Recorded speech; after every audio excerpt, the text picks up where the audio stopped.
Hi, I'm Dr. Christian Conti, and parenting, it can be really hard, especially when your children aren't listening.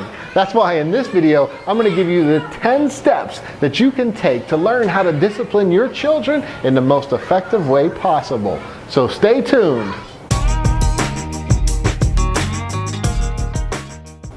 Step number 1, remember that your primary goal is to teach your children. Now look, you can go the lazy route and yell and scream and make all kind of fuss at your children when you're trying to teach, but is that really the optimal way that children learn? Is that the best way that you learn? Would you like to be yelled at and screamed at and hit for not knowing something? Think about it. If your primary goal is to teach your children, then think about the best possible way that you can teach them. Step number 2, align your expectations with reality. Your children are young, they're supposed to make mistakes. The reality is they're going to mess up. You and I, we've been around on this earth much longer than our children, and we still make mistakes. And think about it, would you really like it if someone yelled, screamed, demeaned, or hit you just because you made a mistake? Align your expectations with reality. Your children are supposed to make mistakes. They're not born knowing everything. Remember, it's our job to do step 1, which is teach our children. And in order to do that effectively, we move to step 2, which is align our expectations with the reality that our children are going to make mistakes. Step number 3, understand your child's learning style. Look, what works for you won't necessarily work for your children. Think about it. If your children aren't seeing well, are you just going to take off your glasses and say, hey, just put these on? They work for me. I'm sure they'll work for you. It's not going to happen. There are different learning styles. Some children like to learn by visualizing. Other children learn better by listening. Still others learn better by touching things and being hands-on with the experience of it. The fact is that if you want your children to learn, you have to figure out what their learning style is. So figure out your children's learning styles. Step number 4, take the time to meet your children where they are. Look, if you had a friend who was stuck in another state and he called you up and said, I'm stuck in another state, and you said, well, you shouldn't be there. That's not going to do anything. That's kind of a waste of time. If you really want to help your friend, you got to hang up the phone and actually go meet him where he is. And the same is true with our children. If they have been told something time and again and they're not getting it, then the reality is they're not getting it. And so it's your job as a parent to go meet them where they are. You might think, well, I shouldn't have to keep explaining this, or I shouldn't have to say this over and over. But if your children aren't getting it, they're not getting it. That means take the time to go meet them where they are. And when you do that, you'll have done step 4. Step number 5. Talk to the part of your child's brain that you actually want to listen. Look, here's how it is, really simply. Children think higher level thinking happens in the front of your brain. But the part of your brain that's really based on fear or fight or flight is in the middle of your brain. So when we're screaming at our children, the middle part of their brain's activated, but we want the front part to be activated. So if we really want to teach, we've got to step back and just talk. And when we do that, the front part of the brain's activated. Step number 6, give your children choices.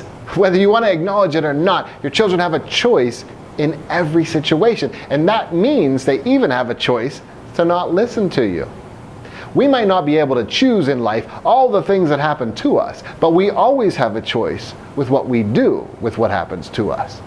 In life, your children have a choice whether or not they listen to you. Now, here's what's really important. If they choose not to listen, well, that's why there's a next step.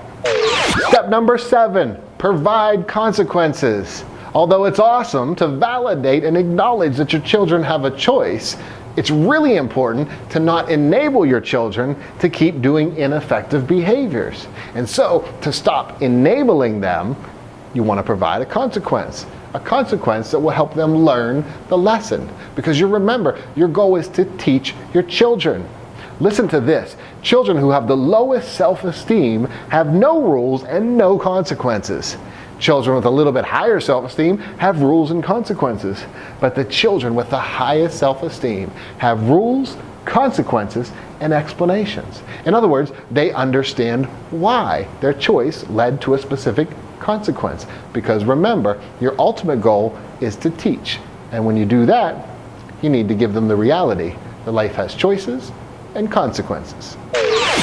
Step number 8, be consistent. In other words, follow through with whatever you say. That way your children know that you mean what you say.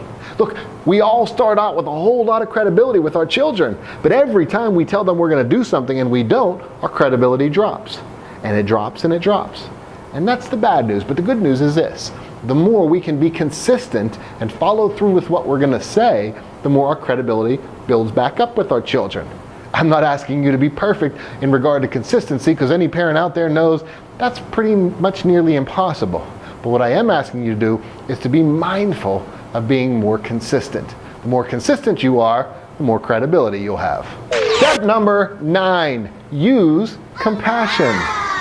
Remember that there is a big difference between discipline and violence and aggression, and there's no real reason that discipline ever needed to get all entangled with violence and aggression. Children need discipline, they do not need violence or aggression. Compassion, that's what's most important. Step number 10, role model the type of self-discipline that you want your children to have. Look, we all know that children learn much more by watching than by listening to what we're saying. So if we want our children to be self-disciplined and in control of their lives, then we need to be self-disciplined and in control of our lives. In fact, it's the reason why I titled my last book, Zen Parent, Zen Child. If I want my child to be Zen, I've got to become Zen myself. Remember, you are your child's role model, and they're always watching you. So you don't get to take a time out from your character. You've got to be on, because you've got a role model. Because your primary goal in all of this is to teach your children. If this video was helpful for you, one of the best ways to say thank you is by hitting the like button down there, or by subscribing to the channel. Each week, we'll be answering more and more of your questions, so any questions that you have, leave them in the comment section below. And be sure to visit drchristianconti.com. We wish you much peace. We wish you much peace.